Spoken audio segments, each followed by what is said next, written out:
نصلي على رسوله الكريم أما بعد فأعوذ بالله من الشيطان الرجيم بسم الله الرحمن الرحيم قل جاء الحق وزهق الباطل إن الباطل كان زهوقا آمنت بالله صدق الله مولانا العظيم اللهم صل على سيدنا ومولانا محمد وعلى آله واصحابه وبارك وسلم۔ معزز سامعین، السلام علیکم ورحمۃ اللہ وبرکاتہ۔ شیعہ حضرات حضرت ابوبکر صدیق رضی اللہ تعالیٰ عنہ کے ساتھ بہت زیادہ دشمنی رکھتے ہیں، اور انہوں نے اپنی دشمنی کی بنیاد ایک واقعہ کو بنایا ہوا ہے۔ وہ واقعہ، قصہ، معاملہ کون سا ہے؟ بڑا مشہور ہے، وہ ہے معاملہ فدق کا۔ شیعہ حضرات کا کہنا یہ ہے کہ ہم حضرت ابوبکر کے ساتھ محبت کیوں کریں؟ انہوں نے حضرت زہرا رضی اللہ تعالیٰ عنہ کو ان کا حق نہیں دیا تھا، ان کا حق کھا گئے، ان پر ظلم کیا، ان پر زیادتی کی، تو ہم ان کی عزت کیوں کریں؟ آج ہم انشاءاللہ مسئلہ فدق کو بہت مختصر وقت میں بڑے اچھے طریقے کے ساتھ حل کرنے کی کوشش کریں گے، اور شیعہ حضرات اس واقعہ کے متعلق جو شبہات پھیلاتے ہیں ان کا ہم انشاءاللہ جواب دیں گے۔ انشاءاللہ ہمارے اس بیان سے ہمارے سنی بھائیوں کے سامنے بھی بات واضح ہوگی، اور جو شیعہ حضرات اندر سے مخلص ہیں اور حق بات کو تلاش کرتے ہیں، ہماری گفتگو ان کے لیے بھی انتہائی فائدہ مند ہوگی۔ اور جو لوگ شیعہ ذاکر بلا وجہ حضرت ابوبکر صدیق رضی اللہ تعالیٰ عنہ پر طعن و تشنیع کا دروازہ کھولتے ہیں، انشاءاللہ ان کا منہ بھی بند ہوگا۔ سب سے پہلے یہ سمجھیں کہ یہ روایت ہے کیا جو واقعہ فدق کے بارے میں بیان کی جاتی ہے۔ اہل سنت والجماعت کی عظیم الشان کتاب ہے صحیح بخاری شریف۔ اس میں روایت ہے جلد نمبر 2 پر، روایت ہے 4240۔ حضرت عائشہ رضی اللہ تعالیٰ عنہ فرماتی ہیں، بے شک حضرت فاطمہ بنت نبی صلی اللہ علیہ وسلم نے حضرت ابوبکر کی طرف پیغام بھیجا اور ان سے مطالبہ کیا رسول پاک صلی اللہ علیہ وسلم کی میراث کے بارے میں، جو مدینہ میں ہے، فدق میں ہے، اور خیبر کا خمس وغیرہ۔ یہاں پر تو ہے کہ پیغام بھیجا، اور دوسری روایت میں ہے کہ آپ نے خود یعنی حضرت زہرا نے مطالبہ کیا تھا۔ تو حضرت ابوبکر رضی اللہ تعالیٰ عنہ نے جواب میں فرمایا کہ میں نے اللہ کے رسول صلی اللہ علیہ وسلم سے سنا، لا نورث، ہم، دوسری روایتوں کے مطابق ہم گروہ انبیاء لا نورث، وارث نہیں بنائے جاتے، یعنی ہماری جائیداد بطور میراث کے آگے تقسیم نہیں ہوتی۔ ما ترکنا صدقہ، ہم جو کچھ چھوڑتے ہیں وہ صدقہ ہوتا ہے۔ اور اس روایت میں آگے لفظ پتہ کیا ہے جس کو شیعہ لوگ چھپا جاتے ہیں؟ حضرت ابوبکر نے فرمایا، انما یأکل آل محمد فی ھذا المال، اس مال میں سے آل محمد اپنا حصہ لیں گے، کھائیں گے، وصول کریں گے۔ اور فرمایا کہ رسول پاک صلی اللہ علیہ وسلم کے صدقہ میں، آپ کے مال میں جیسا کام، عمل حضور پاک صلی اللہ علیہ وسلم کیا کرتے تھے، یعنی جن جن جگہوں پر خرچ کرتے تھے میں بھی انہی جگہوں پر خرچ کروں گا۔ یہاں پر یہ روایت ہو گئی ختم۔ اب اس کے آگے بھی کچھ اور آتا ہے۔ حضرت زہرا رضی اللہ تعالیٰ عنہ ناراض ہو گئی، حضرت ابوبکر سے بات کرنا چھوڑ دیا، یہاں تک کہ آپ کا انتقال ہو گیا۔ حضرت علی نے رات کو دفن کر دیا، آگے لمبی باتیں آتی ہیں۔ یہ جو اگلی باتیں ہیں اس حدیث کو بیان کرنے والی ہیں حضرت عائشہ رضی اللہ تعالی عنہا۔ حضرت عائشہ رضی اللہ تعالی عنہا کی روایت یہاں پر ختم ہو جاتی ہے۔ حضرت زہرا ناراض ہوئیں، حضرت ابوبکر سے بات نہیں کی وغیرہ اگلی ساری باتیں یہ حضرت عائشہ کی نہیں ہیں، بلکہ اس حدیث کے راوی محدث زہری کی ہیں۔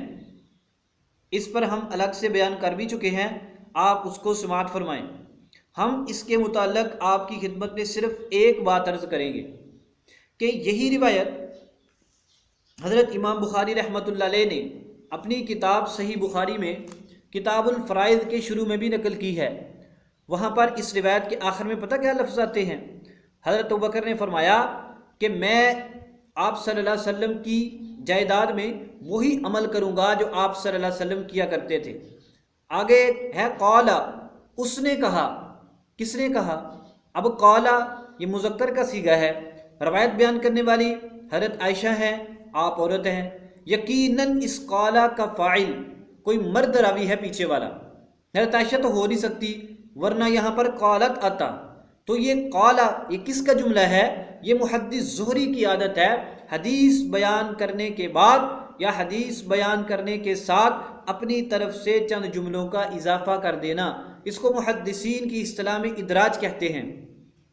اور یہ جو قالا کے بعد ہے فحضرتہ فاطمہ فلم تکلمہ، یہ حضرت عائشہ رضی اللہ تعالیٰ عنہ راویہ حدیث کا جملہ نہیں، یہ آپ کے ارشادات نہیں ہے بلکہ یہ محدث زہری کا قول ہے۔ اور اس وقت جب حضرت زہرا اور حضرت ابوبکر کا معاملہ ہوا اور 6 مہینے بعد حضرت امام زہری نہیں تھے، اس لیے امام زہری رحمۃ اللہ علیہ کی یہ روایت معتبر نہیں سمجھی جائے گی، کیوں؟ آپ اس وقت موجود نہیں تھے۔ پھر آپ نے یہ بات کس سے سنی ہے؟ آپ نے نہیں بتلایا۔ اور امام زہری رحمۃ اللہ علیہ کی یہ مرسل روایت ہوئی، اور محدث زہری کی مرسل روایات دوسرے تابعین کی بنسبت بہت ہی کمزور ہوتی ہیں، اور آپ کی یہ روایت دوسری صحیح روایات کے بھی خلاف ہے، اس لیے یہ حضرت زہری کا یہ فحجرتہ فلم تکلمہ والی باتیں ان کو معتبر نہیں سمجھا جائے گا۔ یہ تو میں نے ساتھ تھوڑی سی وضاحت اس لیے کر دی تاکہ وہ لوگ اس روایت کو اوپر سے بیان کرتے ہیں، ساتھ وہ ساری لمبی کہانی بھی بیان کر دیتے ہیں۔ یہ تو ہو گئی، یہ ہے حدیث پاک جو میں نے آپ کے سامنے رکھ دی۔ اب اگلی بات سمجھیے، اس روایت پر انہوں نے پہلا اعتراض یہ کیا ہے کہ یہ جو حضرت ابوبکر نے روایت بیان کی ہے لا نورث ما ترکنا صدقہ، یہ جھوٹی روایت ہے۔ حضرت ابوبکر نے حضرت زہرا کو ان کے حق سے محروم کرنے کے لیے اپنی طرف سے بنائی ہے، یہ ان شیعہ حضرات کا اعتراض ہے۔ یہ اعتراض بالکل فضول اور بیہودہ ہے، حضرت ابوبکر رضی اللہ تعالیٰ عنہ پر ناجائز تہمت ہے۔ لا نورث ما ترکنا صدقہ، یہ حدیث صرف حضرت ابوبکر صدیق رضی اللہ تعالیٰ عنہ نے بیان نہیں کی، بلکہ حضرت ابوبکر رضی اللہ تعالیٰ عنہ کے علاوہ 10 سے زیادہ صحابہ کرام نے روایت کی ہے۔ ہم آپ کو ان کے نام اور کتابوں کے نام بتلا دیتے ہیں، اور آپ اپنے طور پر خود بھی اس کی تحقیق کر سکتے ہیں۔ حضرت ابوبکر کے علاوہ جو لوگ اس روایت کو بیان کرتے ہیں، اس کو روایت کرتے ہیں، ذرا ان کے نام سنیے۔ حضرت عمر رضی اللہ تعالیٰ عنہ، آپ کی روایت صحیح بخاری 6728، صحیح مسلم 1757۔ حضرت عثمان رضی اللہ تعالیٰ عنہ، صحیح بخاری 6728، صحیح مسلم 1757۔ حضرت مولا علی رضی اللہ تعالیٰ عنہ، صحیح بخاری 6728، صحیح مسلم 1757۔ حضرت عبد الرحمن بن عوف رضی اللہ تعالیٰ عنہ، صحیح بخاری 6728، صحیح مسلم 1757۔ حضرت زبیر رضی اللہ تعالیٰ عنہ، صحیح بخاری 6728، صحیح مسلم 1757۔ حضرت سعد بن ابی وقاص رضی اللہ تعالیٰ عنہ، صحیح بخاری 6728، صحیح مسلم 1757۔ حضرت عباس رضی اللہ تعالیٰ عنہ، نبی پاک صلی اللہ علیہ وسلم کے چچا ہاشمی، آپ کی روایت صحیح بخاری 6728، صحیح مسلم 1757۔ ان کے علاوہ حضرت عائشہ رضی اللہ تعالیٰ عنہ، صحیح بخاری 6730، معطا امام مالک 727۔ حضرت ابو ہریرہ رضی اللہ تعالیٰ عنہ کی روایت صحیح مسلم اس حدیث نمبر 1761۔ ان کے علاوہ حضرت حذیفہ رضی اللہ تعالیٰ عنہ مسند البزار حدیث نمبر 2843، حضرت طلحہ رضی اللہ تعالیٰ عنہ صحیح ابو عوانہ 6665۔ اب یہ دیکھیں یہ تقریباً 11 حضرات ہیں جو حضرت ابوبکر صدیق رضی اللہ تعالیٰ عنہ کے علاوہ اس حدیث کو بیان کرتے ہیں، لا نورث ما ترکنا صدقہ، کہ ہم گروہ انبیاء وارث نہیں بناتے، یعنی ہماری میراث آگے تقسیم نہیں ہوتی، ہم جو کچھ چھوڑتے ہیں وہ صدقہ ہے۔ اب آپ مجھے بتلائیں، حضرت ابوبکر نے تو نعوذ باللہ تم کہتے ہو جھوٹ بولا، حضرت عمر نے بھی جھوٹ بولا، حضرت عثمان نے بھی، علی نے بھی، طلحہ، زبیر، عبد الرحمن، سعد، حضرت عباد، حضرت ابو ہریرہ، کہ سارے جھوٹ بولنے والے ہیں؟ نہیں، جھوٹ انہوں نے نہیں بولا بلکہ جھوٹ تم بولتے ہو۔ ان سب حضرات نے سچی بات کہی ہے۔ اگر بالفرض والمحال یہ حدیث حضرت ابو بکر کے علاوہ کسی اور نے بھی نہ بیان کی ہوتی، حضرت ابو بکر صدیق صدق و امانت میں اتنے بلند مرتبے پر فائز ہیں، آپ تنہا کی روایت بھی مقبول ہو سکتی تھی، حالانکہ یہ روایت تو 10 سے زیادہ صحابہ کرام نے بیان کی ہے۔ اور یاد رکھو یہ حدیث متواتر ہے، اور متواتر حدیث قطعی ہوتی ہے، اس کا انکار کرنے والا قرآن پاک کا انکار کرنے والے کے برابر ہوتا ہے۔ اب کیا پتہ چل گیا کہ اس کے راوی صرف حضرت ابوبکر صدیق نہیں ہے، بلکہ اس حدیث کے راوی تقریباً 10 سے زیادہ صحابہ کرام ہیں، اور ان میں سے 11 کے نام تو آپ کے سامنے پیش کر دیے ہیں۔ اس کے علاوہ اب کچھ شیعہ یہ بھی کہہ سکتا ہے کہ جناب یہ تو سارا تمہاری کتابوں میں ہے، اہل سنت کی کتابوں میں، ہماری کتابوں میں دکھاؤ، ہم تو اپنی کتابوں کو مانتے ہیں، تمہاری کتابوں کو ہم نہیں مانتے۔